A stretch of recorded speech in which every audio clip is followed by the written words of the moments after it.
Good evening, everybody, and welcome to Channeling History. By now, you should know that we're the only show where we speak to the souls that made things happen, brought to you every week on the ParaX Radio Network. I'm Barry Strohm, your host, and I'll be doing the channeling tonight. And I'm Connie Strohm, your co-host. And I would also like to thank you all for joining our show. If you'd like to interact with us in the chat room, just go to ParaX Radio Network and click on chat. In our last show, we channeled with Jimmy Stewart, Clark Gable, Audrey Hepburn, and Jackie Coogan. All of these individuals gave up lives of fame and luxury to serve our country. This was a very informative and inspirational show. The video is available on YouTube channel, and the channel is in the name of Barry Strohm. And by now, he's got over 540 videos. If you'd like to download the videos, just go to Podomatic.com and search Channeling History. Would you please tell your friends about us so we can continue to grow our audience? Tonight, we're going to channel 3 past presidents of the United States. We're going to try to get their opinions on our modern government. They will be George Washington, Abraham Lincoln, and Ronald Reagan. This show should be very interesting and educational. Yes, it should, Connie. And if we ever needed a disclaimer, we probably need it tonight. So the opinions or statements voiced on our show are the channeled words of the spirits, do not necessarily reflect our opinions, those of the ParaX Network or of our sponsors. So before we channel, we also say a prayer of protection. So Connie, say the prayer, and we will begin with our 3 wonderful past presidents. God, please grant us your wisdom and protection. Grant us the knowledge that we can handle and keep us safe from all things that will harm us. Keep the messages positive and pure love. Keep us safe from our egos. We ask these things in the light of the seen, the unseen, and the honesty of God. Amen.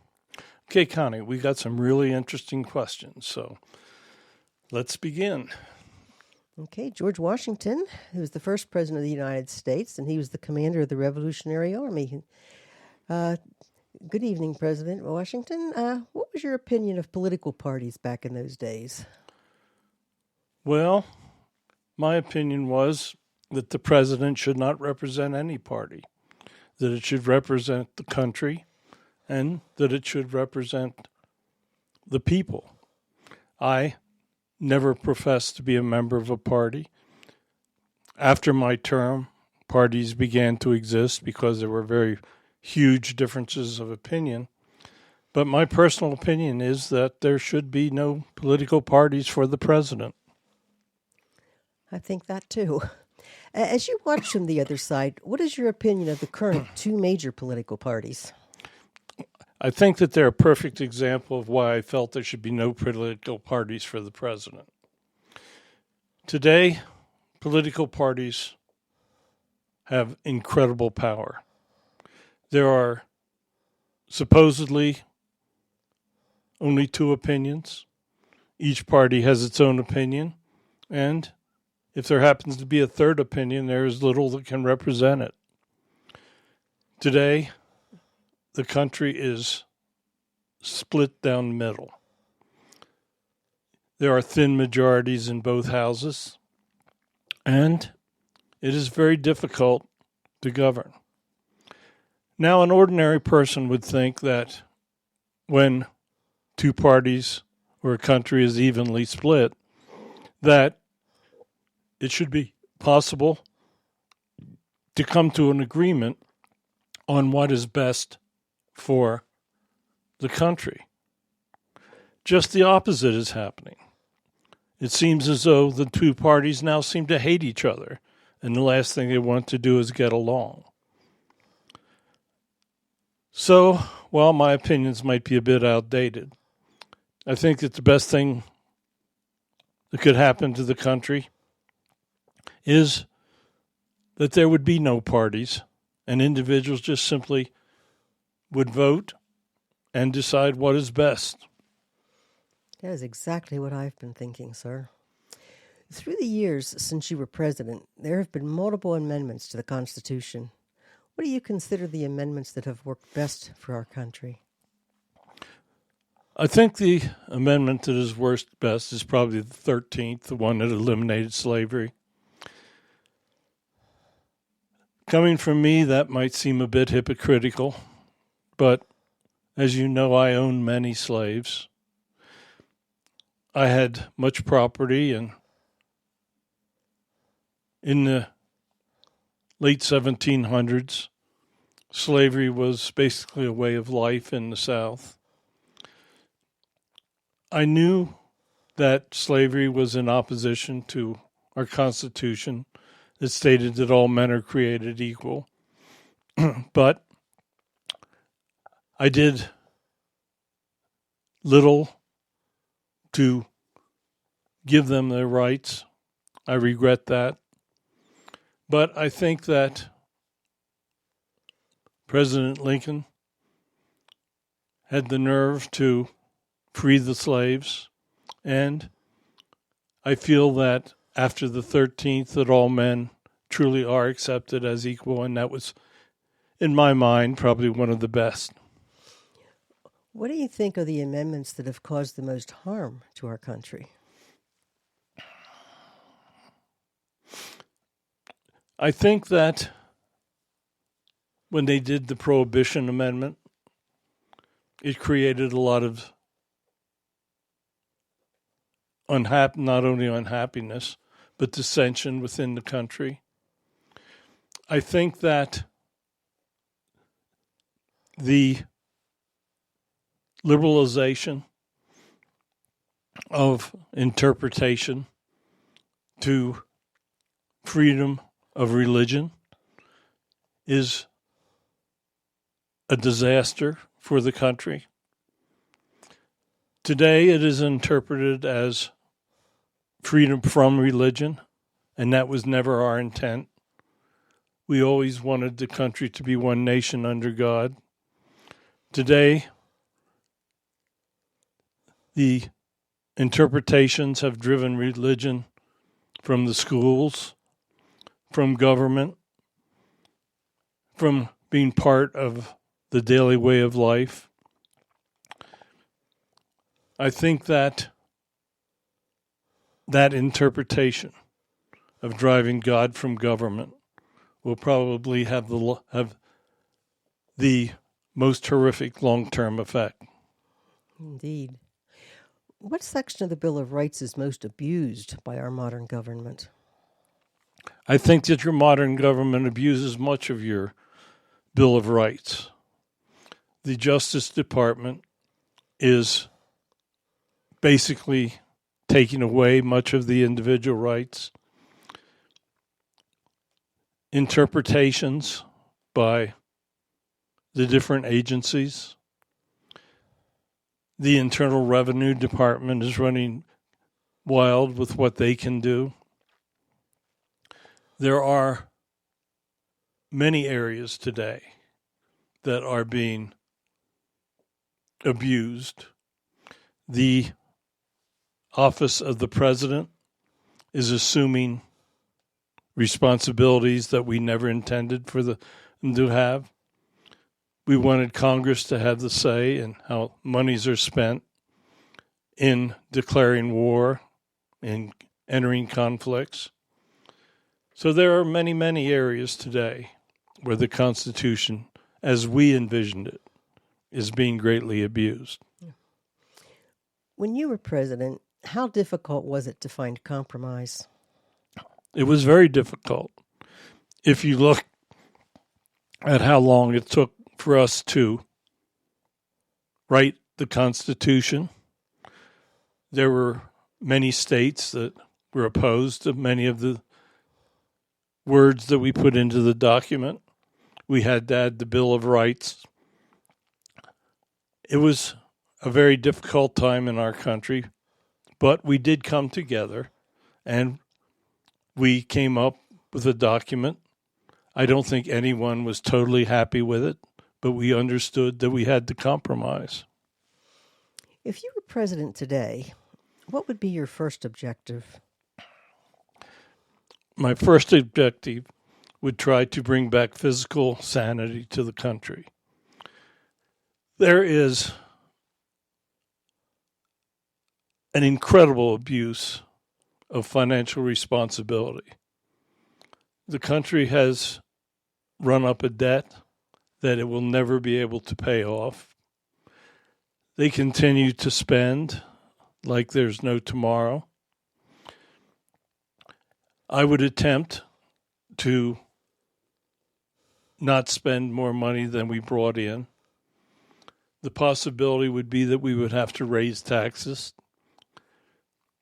The politicians would have to explain to the people that there is no justification. I would protect the border.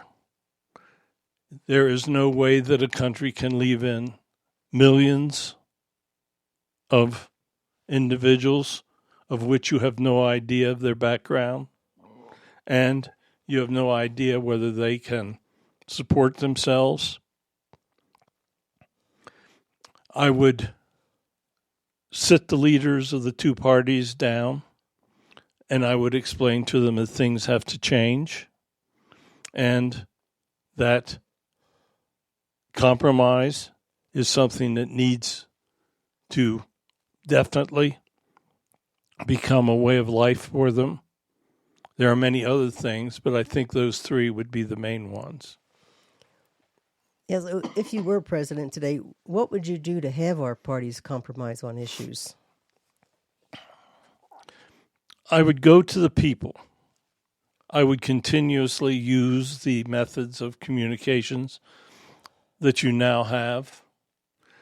I would tell them what I believe is right, and I would do my best to support the best things for the country. But I would use the media, social media, whatever you have at your disposal, to continuously explain to the people why the parties have to compromise on certain issues. I would continuously try to use what popularity I would have to force them to make the right decisions. What do you consider the greatest danger to the long-term existence of this country? As I said earlier, I consider the national debt to be the thing that will undermine the country. It will create inflation, and there will be a time that they just simply cannot keep printing more money. Yeah, if you were president next week, what would you do to try to get rid of that national debt? First of all, I would try to eliminate wasteful spending. Huge amounts of money go to private investments that are desired by certain politicians. I would eliminate all of the waste. I would work to raise more funds. I would do what I needed to do to make the most out of the funds. I would negotiate with suppliers. I would do many things, but I would push for a balanced budget, and I would enforce the fact that we do not spend monies that we do not have. Do you think the form of government in the United States can survive long term? I fear for the government in the long term. I'm seeing more and more policies that are referred to as, I see policies that are referred to as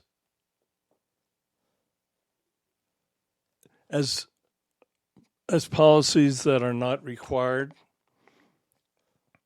I think that the form of government is evolving towards socialism.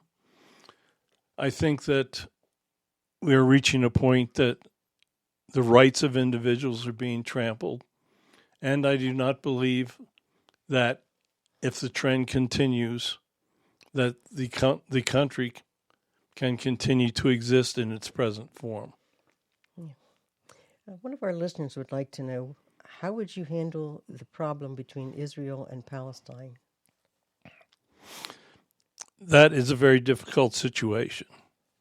Generational hatred is one of the most difficult situations to find a cure for. I would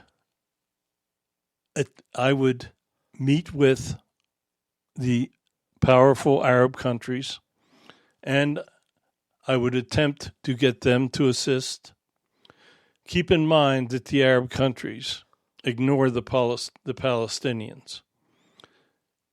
I would try to have the other Arab countries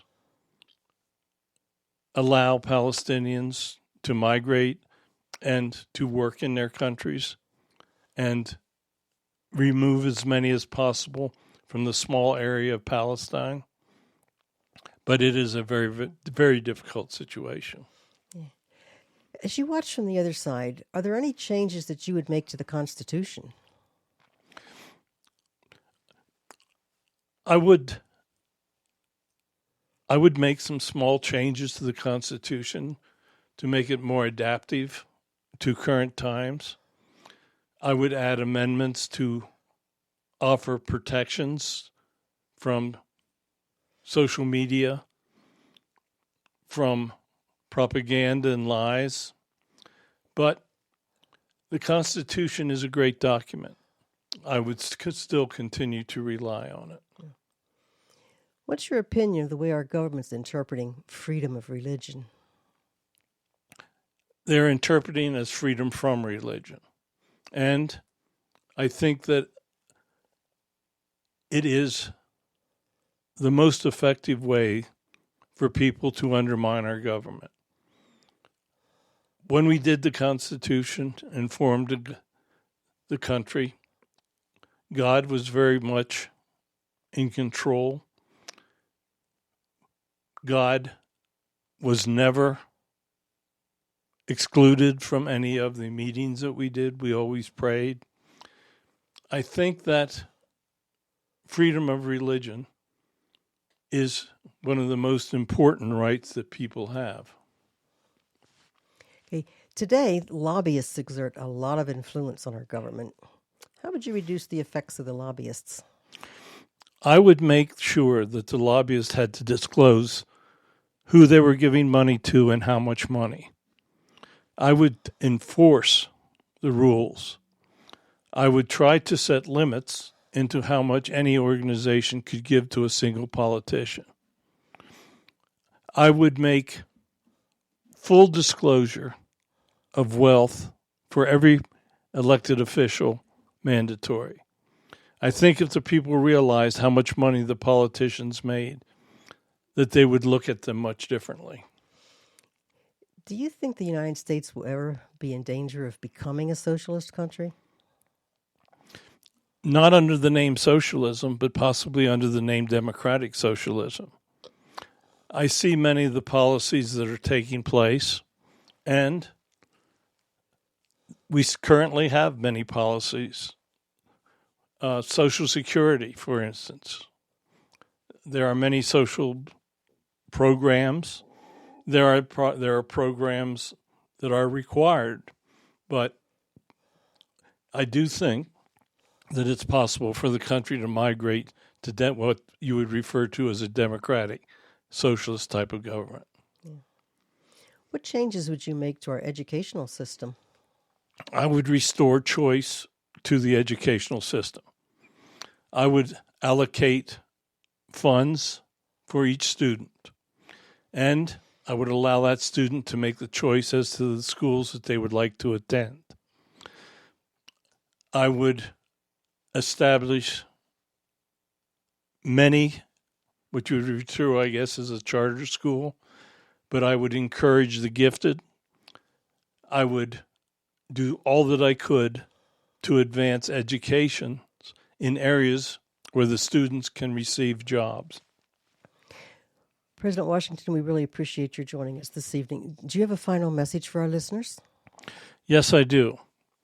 I would like all of the listeners to focus on the rights your inalienable rights. Today, government is slowly taking away those rights. Sometimes you do not realize what they are doing undercover, in secrecy. I would demand that the justice system is truly on an equal basis and footing for all. I would investigate any type of illegalities and I would prosecute them. I would assure that all institutions follow the Constitution. So thank you so much for allowing me to speak. I appreciate that you're still thinking about me. And I hope that all of you have a Merry Christmas. Thank you, sir.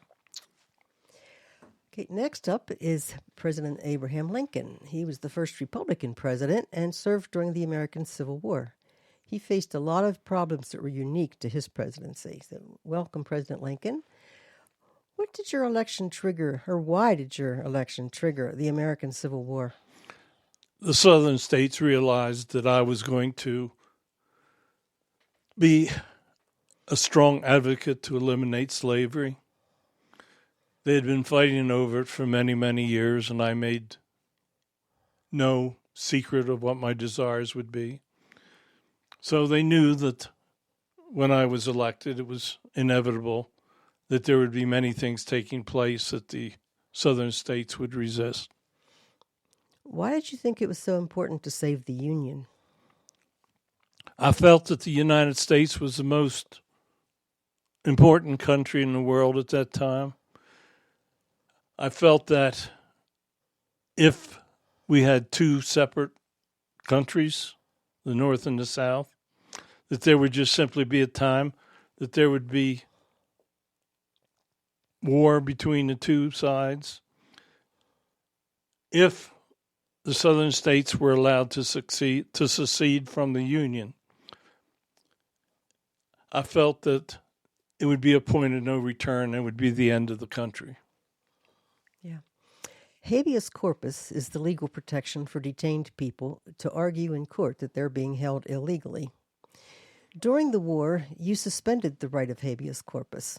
Why did you take that action? I felt that it was critical that Southern sympathizers would be kept in jail. I did not want them using the legal system. I realized that it was wrong, but I felt that nothing should interfere with saving the Union. Do you think it's appropriate today for the president to ignore the laws of the country? It might sound a bit hypocritical, but I think that since the country has grown to the extent that it has, and in so many instances the rights of the people are being trampled, that it's more important today for the president to follow the laws. Now, it's possible that at time of war that there have to be situations and exceptions. The internment of the Japanese was illegal, and I feel that it was wrong, and it should have never taken place. But I do understand why the president made that decision at the time, because there were Japanese agents working in the United States. The Supreme Court ruled that you did not have the right to suspend habeas corpus, but you basically ignored that ruling. Do you think that there should be penalties for ignoring the Supreme Court today? And if so, what do you think should be the penalty? I think that there are times where special decisions need to be made.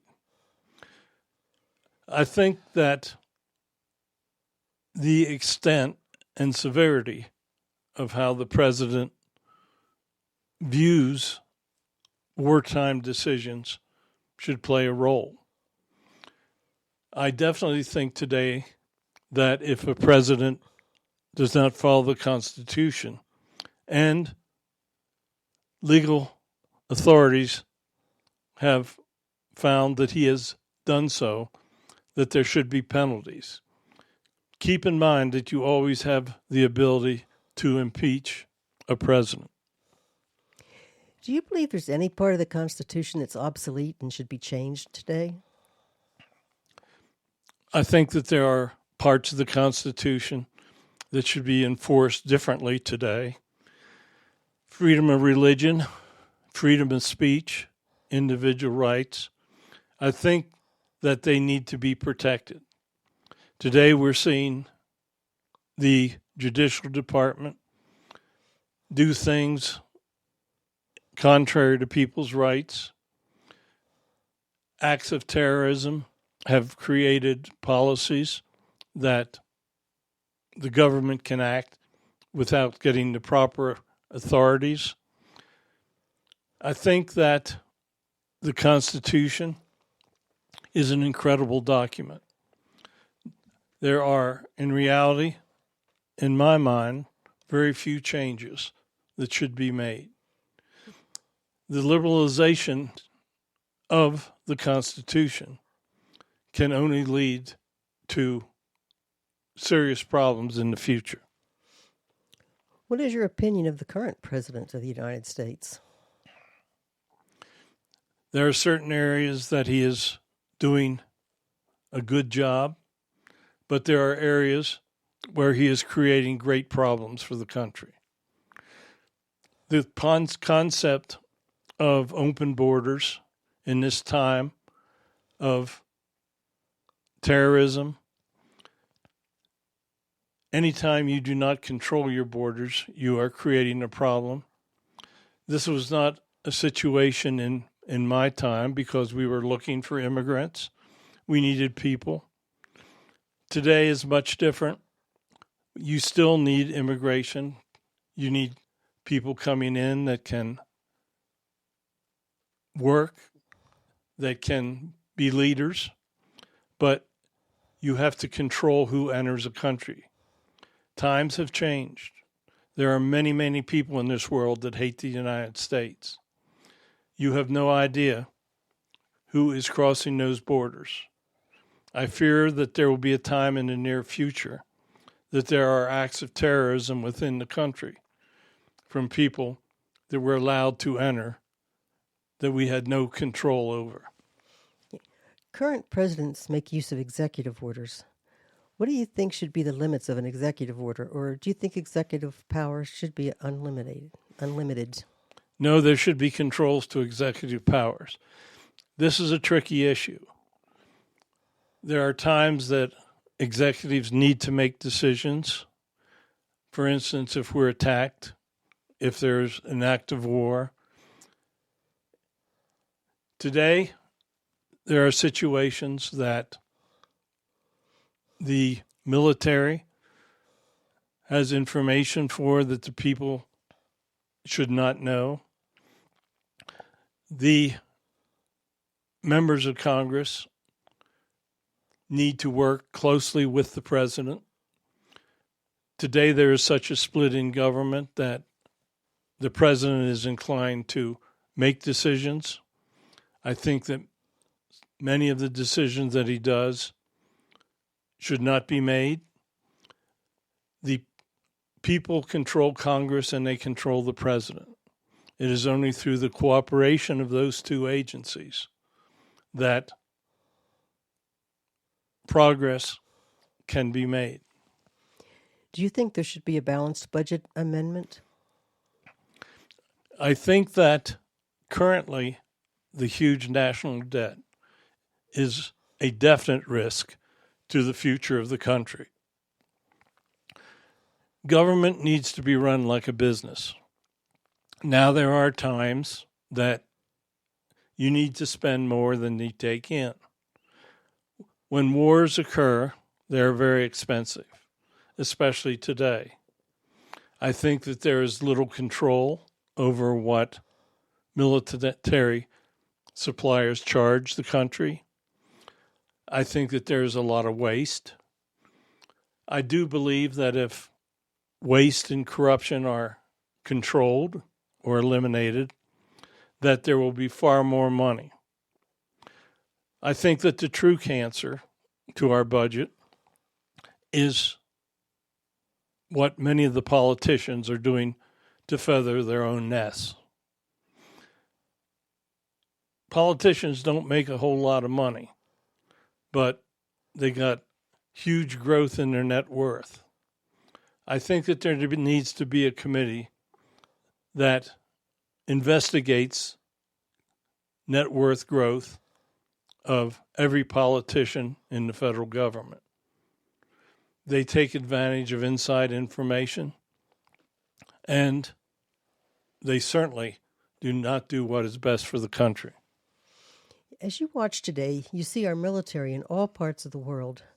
What do you think should be the rules for military engagements outside of our country? I think that we have to be very careful in what we do outside of our country. Keep in mind that the advent of nuclear weapons of mass destruction has changed much. I think that we have to rely on different ways of controlling countries. Boycotts, working together with the democracies, making sure that enemy countries are strangled economically. I think that we have to be very, very careful in getting involved with our troops. But there are times when we are attacked that we have to show the world that we are truly the strongest military. We spend huge amounts of money on the military. And I know that our politicians or chiefs of staff feel that the mere presence is a deterrent. But there are times that you have to show that we are also willing to use that. It has to be peace through strength. That is really the only answer. Yes. Our current government has problems with compromising. Do you see any way that our current government can be made to compromise on important issues? The only way that you will ever come up with compromise is to elect people that truly love our country. They have to love the country more than they love the political party. Power is the only thing that they understand today. The people get the government they deserve. If you keep electing idiots, you will get idiotic government. That is just sadly the way it is. I totally agree. If you were president today, President Lincoln, what would you do to promote cooperation? I would try to take a middle-of-the-road approach. I would try to pursue policies that were popular with the people. I would use public communications as a bully pulpit. I would go to the people. I would explain. Today, there are so many people lying to the people, to the public.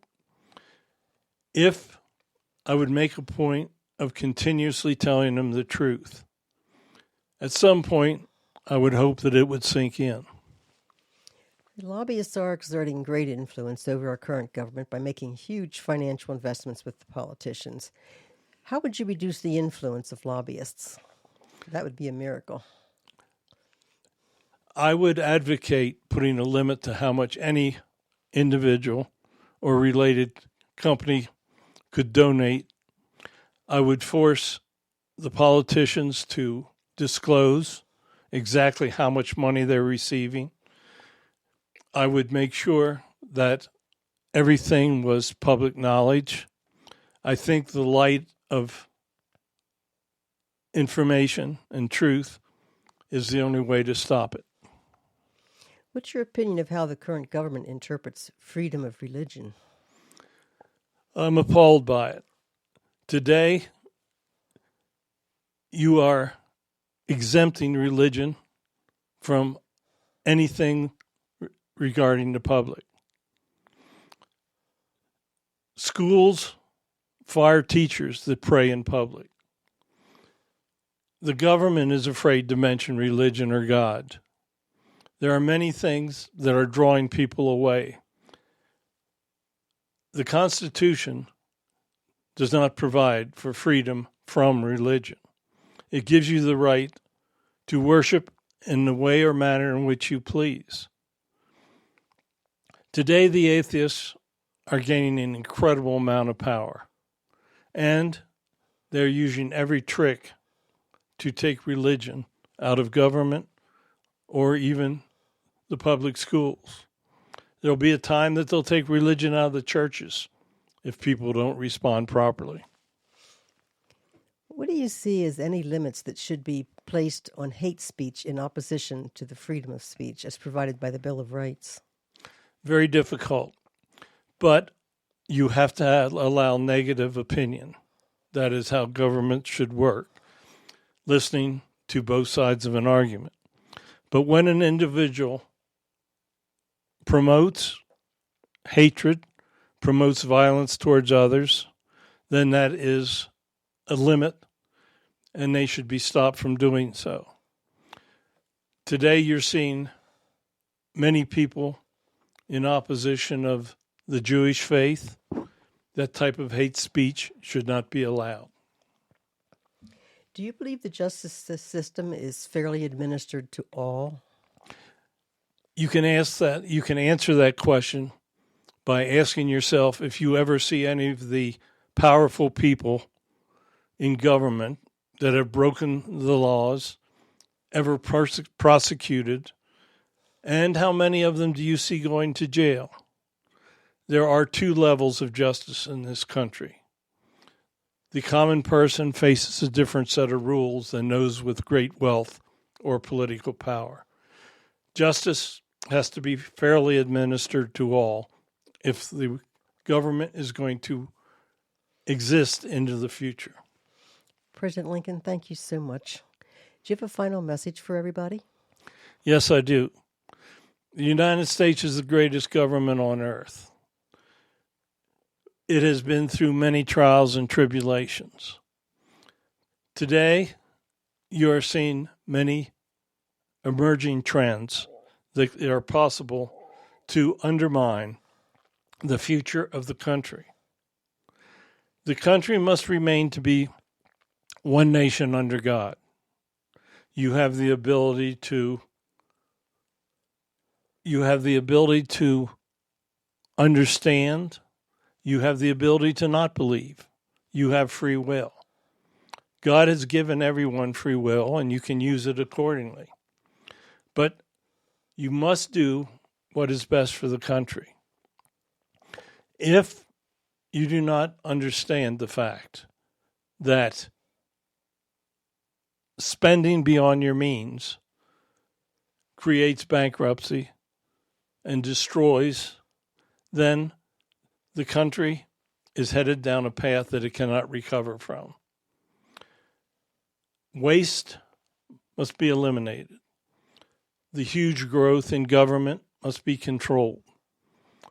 The bureaucracies that exist today spell great danger for the future. Government has grown to an extent far beyond anything we could have ever comprehended. Common sense needs to be controlling, and common sense needs to be the guiding light. So thank you for allowing me to speak. I truly appreciate it. And remember that all men are truly created equal. Thank you so much. Ronald Reagan was the 40th President of the United States from 1981 to 1989. He was instrumental in following policies that led to the downfall of the Soviet Union. He's known for being one of our most conservative presidents. So welcome, President Reagan. You were originally a liberal Democrat, but changed to Republican. Why did you make such a change? I realized that liberal policies would lead to failure. I realized that, yes, it's good to help the poor.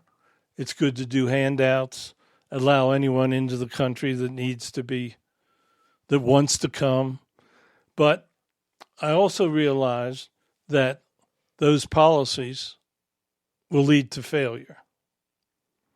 Today, you're seeing many of those liberal policies come to the point that they are truly undermining our country. There are many people that feel that we should welcome everyone into the country. They don't realize or understand the fact that there are many people that hate us. There are many people that don't understand the fact that every individual that lives in this country creates a social expense.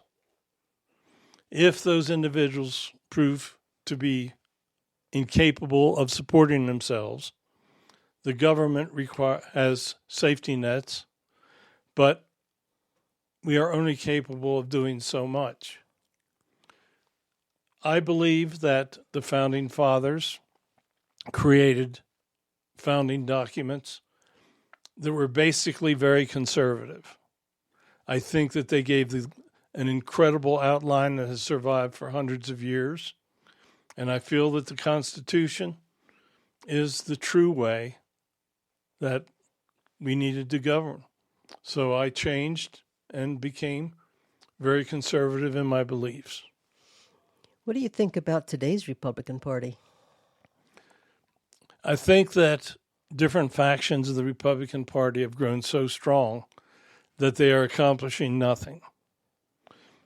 Internal bickering within the party has weakened it to the extent that they are alienating people that would otherwise vote for them. I think that the party needs to take a step back and needs to compromise within themselves. When the Republican Party goes back to their roots and works together, they can provide a system of government that lays a strong foundation for future growth. I think that the current party has lost their way. I think that they should be following policies that the people support. I think that they should not be following policies of the far right, but should be compromising and following simple, basic conservative principles. What do you think about the Democratic Party today?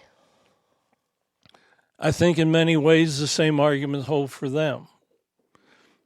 They are following many policies that will be self-destructive for the country. In many ways, they mean well. I think that the radical policies of climate change are very dangerous. Any party that tries to eliminate air conditioners and gas stoves, the items that the average person needs so much to live by, I think that they're truly on the wrong path. I think that out of the Democratic Party promotes outrageous, wasteful spending in many ways. They've promoted many things that have been touted as environmental benefits, but have been failures. I think that the liberal wing of the Democratic Party is incredibly dangerous. I think that both parties should compromise and follow a path that can truly benefit all of the people in this country. Why do you think the parties won't cooperate for the good of the country? Power, money. All they want is power. They want the ability to control. They want the ability to have access to the great funds of this country. They have differences of opinion, and basically each of them feel that they are right. And each party has introduced hatred towards the other. You made the statement, government is not the solution to our problems. Government is the problem. How do you think that statement applies today? I think it applies more than it did when I was president. Today, government has grown out of control. There are bureaucrats making decisions that elected officials should make. The parties hate each other. There's no cooperation. There's no attempt to do what is best for the country. Each party thinks that its own ideals are the be-all and end-all.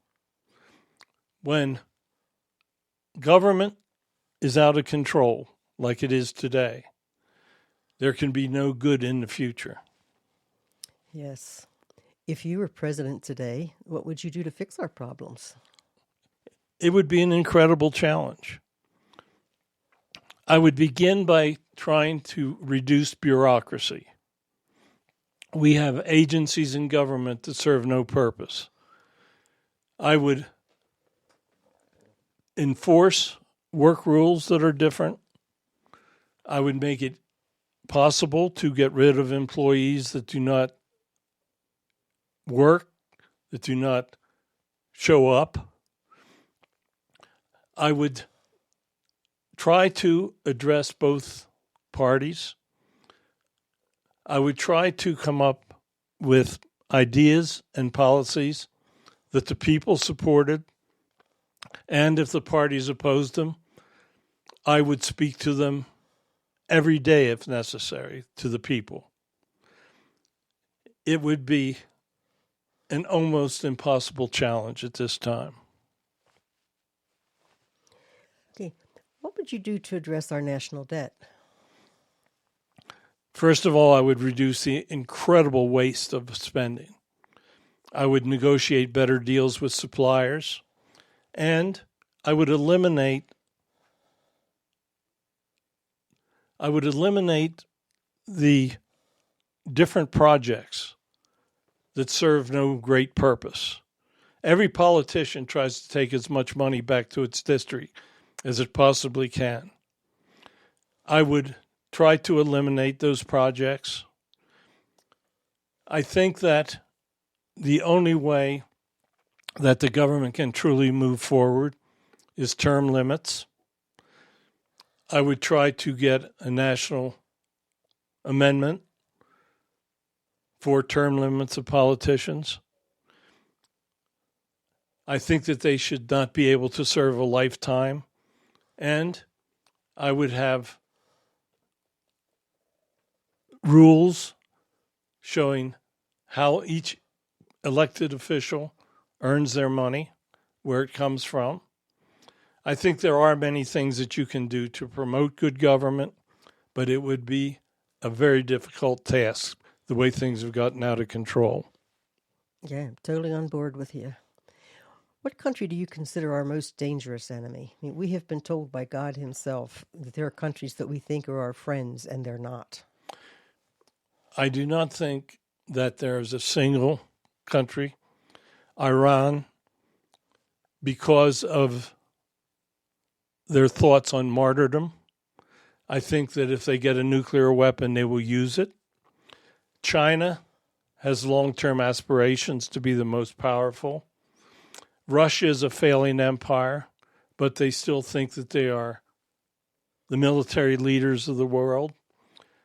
I think that Russia is getting themselves in a position where they will be destroying the country, and what they do with their nuclear weapons at that point is going to be a great question. But I think that those three probably represent the greatest threat to our country. How would you handle those countries if you were still in the White House? I would make sure that our military was by far able to handle disputes with all three of them at the same time. I would let them know that there are repercussions for their actions. I would work strongly with the other democracies to create boycotts. I would put economic pressures on them. With China, I would put trade restrictions, and I would do things that would economically affect their future.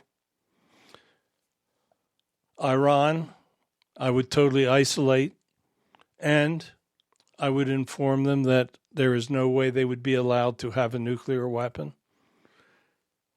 I think that Iran, because of their belief structure, is an extremely dangerous country. What do you consider the purpose of government? Government should make lives better for the people that live under them. They should respond to the will of the people, and they should follow what the majority wishes. Okay, do you think our political system is going to survive into the distant future the way it is? I do not think it will survive unless changes are made. It is impossible for a country to work without having compromise and having people work together for the betterment of the people. Today, you have politicians that only care about themselves. The people get the government they deserve, and sadly, that is a fact. But I would try to affect truth in advertising, so to speak. I think that there have to be platforms where neutral information is given to the people. Neither party is telling the truth. Sadly, that goes for Republicans and Democrats. Do you think there's anything that can be done to limit the power of the lobbyists? I think that there have to be restrictions on how much money can be spent. The oil companies basically run the country. They have got such wealth that they can expend billions of dollars towards political pressure. They have dark money. They have money that works behind any walls of truth. I think that foreign entities have to be restricted in how much money they can put into the political system. And when foreign countries work to undermine our political system, I think that there have to be economic and political repercussions for them. I think that the United Nations has to be restructured, and I think there are many things that now need to take place. We're seeing scholastic scores dropping and history is being taken out of our schools. What steps would you take to improve academic achievement? I would assure that the students have freedom of choice in where they go for education. I would make sure that the government monies do not go to fund educational unions. I would make sure that government funds are not used for political pressures. The educational system is in tatters. I would come up with structures where people can afford inexpensive college educations, and I would assure that people can find jobs and training. Vocational training needs to be put back into the schools, and I would assure that there were quality people that were making decisions about the educational system. What's your opinion of how the government currently treats the freedom of religion? I think it's a disaster. Taking religion out of our government and out of our schools will undermine our system in the long term. As I said when I was president, God needs to be in our institutions and our government. God was present when our country was formed, and it needs to be present as we continue to run it. Do you think there should be any limits to freedom of speech? I think that hate speech should not be allowed. Dissent needs to be encouraged. But when you call for harming others, for killing others, for hurting people, I think that the laws have to be obeyed. Today you're seeing our young being encouraged to riot, to cause damages, to hurt people. I think that they have to be arrested and prosecuted accordingly. They are like spoiled children. If you allow them, your children, to be spoiled and out of control, then you will suffer the consequences. Were you aware of the alien presence, and how do you think the government should handle alien disclosure? I was aware of the alien presence, but there were established rules, and I agreed to follow them. I felt that there was no real advantage to pushing disclosure at that time. We were fighting the Cold War and we had enough problems. We did not need to have people reacting to the fact that we were being assisted by aliens and extraterrestrials. President Reagan, thank you so much. Do you have a final message for us? Yes. The United States is the greatest country in the world. We have the Constitution that will guide us. The further that we allow our politicians to draw away from the Constitution, the more we will have problems. The people will get the government that they deserve. The people need to be educated in truth. Today, it is almost impossible to determine the truth. You have newspapers that support politicians. They do not make any attempt to bring you the truth. Social media, you can hear anything that you want to hear. Today, it is very difficult to learn the truth, but it is only when the people understand what is taking place that government can be improved and that the United States can be assured of a future. So thank you for allowing me to speak. I hope that some of my words will mean action to others. So thank you so much. I'd like to thank all three of you. You're all wonderful souls, and I'm glad the country had you for a while. Okay. In 2 weeks, it's Christmas Eve. It's on a Sunday, so we're not going to be doing a live show in 2 weeks. Next week, we're going to be celebrating our Christmas show. We're going to channel with Mary, Joseph, and Jesus, and they will tell the story of the birth of the Christ child. Don't miss it. Tell your friends. It's going to be very special. I'd like to thank you all for joining us this evening. I can't believe it, but we've been doing this show for 3 years, and we've been trying to bring you the truth about history by speaking to the souls that lived the events. It's only by understanding the events of the past that we can prepare and act properly in the future. So God bless you all. Have a wonderful week. Thank you so much for tuning in.